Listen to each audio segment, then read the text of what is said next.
On 15th April, the National Environment Management Authority, Nema, began implementing the ban on polythene carrier bags, commonly known as bovera. The execution of the ban began from major supermarkets and shopping centers in Kampala, where tons of the bags were confiscated by Nema staff. Because the law is there, but we just wanted to have a humane way of implementing the law.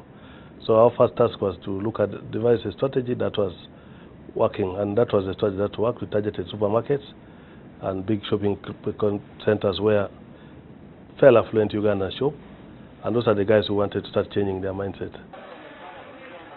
Effective August, the operation was expanded to some parts of the country, including eastern Uganda and western region. Every time I've been enforcing in Kampala, I've been asking, but when are you going up country? But we had a plan. So we chose to start in the east. And we started by going to Mbale. These are some of the bags recently confiscated during an operation in Mbale, Tororo and Jinja districts. The enforcement also led to the closure of Victoria Nile Plastics factory in Jinja.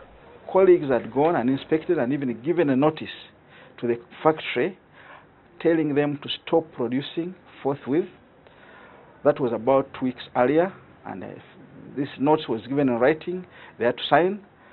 So we went to check on this factory. Unfortunately, when we got there, we found that the factory was still in full production of the banned materials.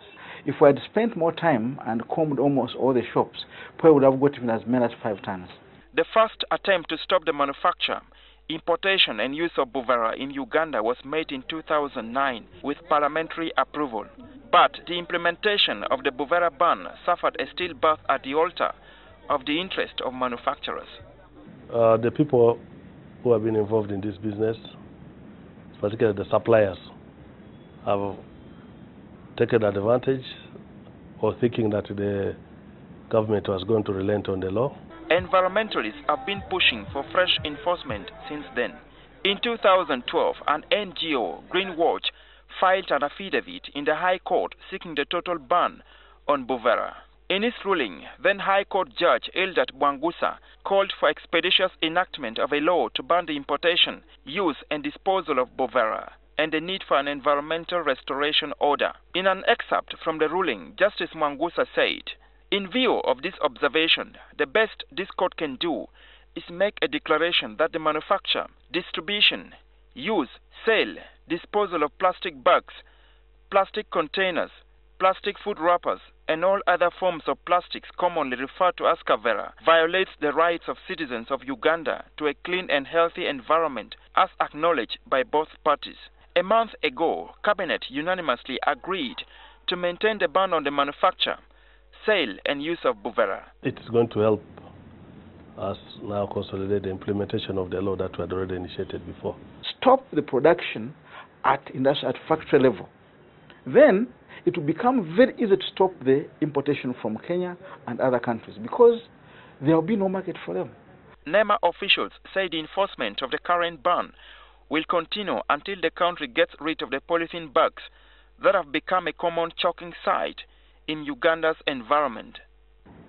As we are going to increase vigilance on implementation, I think within a period of 2 years, would have got even that stored polythene bags or the one in the homes, whatever, it would have been removed.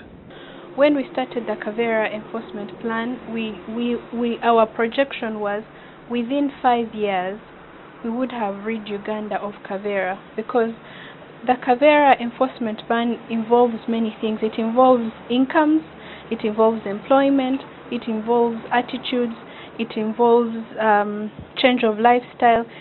Moses Akena, NTV.